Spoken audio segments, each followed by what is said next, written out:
ರೈತ ಬಂಧುಗಳೇ, ನಾವಿಲ್ಲಿ ಒಂದು ಫ್ರೂಟ್ನ ಗಮನಿಸ್ತಾ ಇದ್ದೀವಿ. ಈ ಫ್ರೂಟ್ಗೆ ಒಂದು ಫ್ರೂಟ್ ಫ್ಲೈ ಚುಚ್ಚಿ ರಸ ಏರಿ ಗಾಯ ಮಾಡಿ ವಿಕರ್ಷಣೆಗೊಳಿಸಿದೆ. ಕಂಪ್ಲೀಟ್ ಈ ಒಂದು ಫ್ರೂಟ್ನ ಹಾಳು ಮಾಡಿದೆ. ಇಲ್ಲಿ ಈ ರೀತಿ ಆಗೋದ್ರಿಂದ ನಮಗೆ ಡ್ಯಾಮೇಜಸ್ ಬರುತ್ತೆ. ಈ ತೋಟದಲ್ಲಿ ಜಾಸ್ತಿ ಇಲ್ಲ, ನನಗೆ ಇಲ್ಲೊಂದು ಕಾಣಿಸ್ಬಂತು, ಹಾಗಾಗಿ ನಾನು ಕೇಳಿಕೊಂಡೆ ಇದನ್ನು ಏನು ಮಾಡ್ತಾಯಿದ್ರೆ ನೋಡೋಣ ಅಂತೇಳಿ ತೋರಿಸ್ತಾ ಇದ್ದೀನಿ.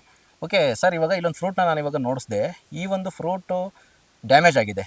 ಇದು ಆಗ್ತಾ ಇರ್ತಕ್ಕಂಥದ್ದು ಫ್ರೂಟ್ ಫ್ಲೈಯಿಂದ. ಇದನ್ನು ಕಂಟ್ರೋಲ್ ಮಾಡಲಿಕ್ಕೆ ನೀವೇನು ಮಾಡ್ತಾ ಇದ್ದೀರಾ ಸರ್ ಪ್ರಿಕಾಕ್ಷನ್ಸ್? ಸರ್ ನಾವು ಬೌಂಡ್ರಿಗೆಲ್ಲ ಫೆಂಡಲ್ ಅಂತ ಸ್ಪ್ರೇ ಮಾಡ್ತೀವಿ. ಓಕೆ ಮತ್ತು ಇಲ್ಲಿ ಸಾಲಿಂದ ಸಾಲು ಸೆಂಟ್ರಲ್ಲಿ ನಾವು ಸ್ಪ್ರೇ ಮಾಡ್ತೀವಿ. ಓಕೆ, ಸೆಂಟ್ರಲ್ ಕಸ ಇರೋ ಜಾಗದಲ್ಲಿ ಕಸ ಹಿಡಿದು ಮತ್ತು ಟೈರು ಇದು ಹೊಗೆ ಎಲ್ಲ ಹಾಕ್ತೀವಿ ಸರ್. ಬೇವಿನ ಎಲೆ ಇಂಥದ್ದೆಲ್ಲ ಹಾಕ್ಬಿಟ್ಟು ಹೊಗೆ ಹಾಕಿ ಓಕೆ ಕಂಟ್ರೋಲ್ ಮಾಡ್ತಿದ್ದೀವಿ ಸರ್. ಅಂದರೆ ಇವಾಗ ನೀವು ಫ್ಯೂಮಿಗೇಷನ್ ಮಾಡ್ತಾ ಇದ್ದೀರಾ ಅಂತ ಹೇಳಿದ್ರೆ, ಇವಾಗ ಹೊಗೆ ಹಾಕೋದ್ರ ಮೂಲಕ ಅದನ್ನು ನಿರ್ವಹಣೆ ಮಾಡ್ಕೊತಾ ಇದ್ದೀರಾ. ಆ ಒಂದು ಫ್ರೂಟ್ ಫ್ಲೈ ತೋಟಕ್ಕೆ ಬರದೇ ಇರೋ ಥರ ಹತೋಟಿ ಮಾಡ್ತಾ ಇದ್ದೀರಾ. ಇದೊಂದು ಡ್ಯಾಮೇಜ್ ನನಗೆ ಒಂದೇ ಕಾಣಿಸ್ಬಂತು. ಈ ಥರ ಡ್ಯಾಮೇಜ್ ಏನು ಜಾಸ್ತಿ ಆಗ್ತಾ ಇದೆ ಹೇಗೆ ಸರ್? ಈಗ ಇಲ್ಲ ಸರ್, ಕಮ್ಮಿ ಆಗಿದೆ, ಕಡಿಮೆ ಇದೆ. ಓಕೆ, ಹಾಕೋದ್ರಿಂದ ತುಂಬ ಕಮ್ಮಿ ಆಗಿದೆ. ಹೊಗೆ ಆಗ್ತಾ ಇರೋದ್ರಿಂದ ಮತ್ತು ಸಾಲು ಮಧ್ಯದಲ್ಲಿ ಕಳೆ ಇರತಕ್ಕಂಥ ಜಾಗದಲ್ಲಿ ಸಿಂಪಡಣೆಗಳನ್ನ ಮಾಡ್ತಾ ಇರೋದ್ರಿಂದ ಕಂಟ್ರೋಲಿಗೆ ಬಂದಿದೆ. ಅಷ್ಟೊಂದು ಏನಿಲ್ಲ. ಕಾಯಿಗಳ ಮೇಲೆ ಏನು ಸಿಂಪಡಣೆ ಮಾಡ್ತಾ ಇಲ್ಲ ನೀವು? ಇಲ್ಲ ಸರ್. ಓಕೆ, ಇದೊಂದು ಒಳ್ಳೆ ಒಂದು ಮೆಥಡ್ನ ನೀವು ಯೂಸ್ ಮಾಡ್ಕೊಂಡಿದ್ದೀರಾ. ಯಾಕೆಂದರೆ ಈಗ ಫ್ರೂಟು ಕಟಿಂಗ್ ಸ್ಟೇಜಿಗೆ ಬಂದಿದೆ. ನಾವಿವಾಗ ಹಾನಿಕಾರಕ ಕೆಮಿಕಲ್ಗಳನ್ನ ಹೊಡೆದಾಗ ಅದು ಫ್ರೂಟಲ್ಲಿ ಸೇರಿಕೊಂಡು ತಿರ್ಗಾ ಮತ್ತೆ ನಾವು ಆ ಫ್ರೂಟ್ ತಿನ್ನೋವಂಥವ್ರಿಗೂ ಕೂಡ ತೊಂದರೆ ಆಗುತ್ತೆ. ಹೆಲ್ತ್ ಬೆನಿಫಿಟ್ ಸಿಕ್ಕೋದಿಲ್ಲ ಅದರಿಂದ.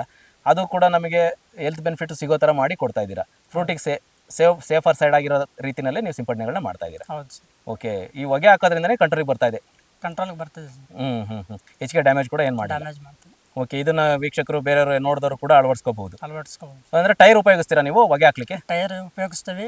ಬೇವಿನ ಎಲೆ ಇರ್ಬೋದು, ಬೇವಿನ ಟೊಂಗೆಗಳು, ಓಕೆ ಓಕೆ, ಎಲೆಗಳು ಹೊಗೆ ಅಲ್ಲೆಲ್ಲ ಹಾಕ್ತಿವಿ. ಪ್ರತಿದಿನ ಹಾಕ್ತಿವಿ ಸರ್. ಡೈಲಿ ಸಂಜೆ ಟೈಮ್ ಮಾಡ್ತೀರಾ ಇದು? 1 ತಿಂಗಳು 1.5 ತಿಂಗಳು ಕಾಯಿ ಮೆಚುರಿಟಿ ಅನ್ನೋ ಸ್ವೀಟ್ನೆಸ್ ಬರುತ್ತಲ್ಲ, ಹಾಗೆ ಯಥೇಚ್ಛವಾಗಿ ಕಾಣಿಸುತ್ತೆ ಕೂಚಿ. ಅದಕ್ಕೆ ಮಾಡೋದ್ರಿಂದ ತುಂಬಾ ಕಂಟ್ರೋಲ್ ಆಗಿದೆ. ಕಂಟ್ರೋಲ್ ಆಗ್ತಾ ಇದೆ. ಓಕೆ, ಹಣ್ಣು ಯಾವಾಗ ಮೆಚುರಿಟಿಗೆ ಬರುತ್ತೆ ಆವಾಗಲೇ ಇದು ಬಾಧೆ ಕೊಡೋದ್ರಿಂದ ಆ ಟೈಮಿಂದ ನೀವು ಸ್ಟಾರ್ಟ್ ಮಾಡ್ಕೊಂಡಿದ್ದೀರಾ ಪ್ರತಿದಿನ ಸಂಜೆ ಹೊಗೆ ಹಾಕ್ಲಿಕ್ಕೆ. ತೋಟದೊಳಗಡೆ ಹೊಗೆ ಟೈರ್ ಹಚ್ಕೊಂಡು ನೀವು ಅಲ್ಲಲ್ಲೇ ಹೊಗೆ ಹಾಕೋದ್ರಿಂದ ಯಥೇಚ್ಛ ಹೊಗೆ ಬರುತ್ತೆ, ಆ ಫ್ಲೈ ದೂರ ಆಗುತ್ತೆ. ಓಕೆ, ಧನ್ಯವಾದಗಳು ಸರ್.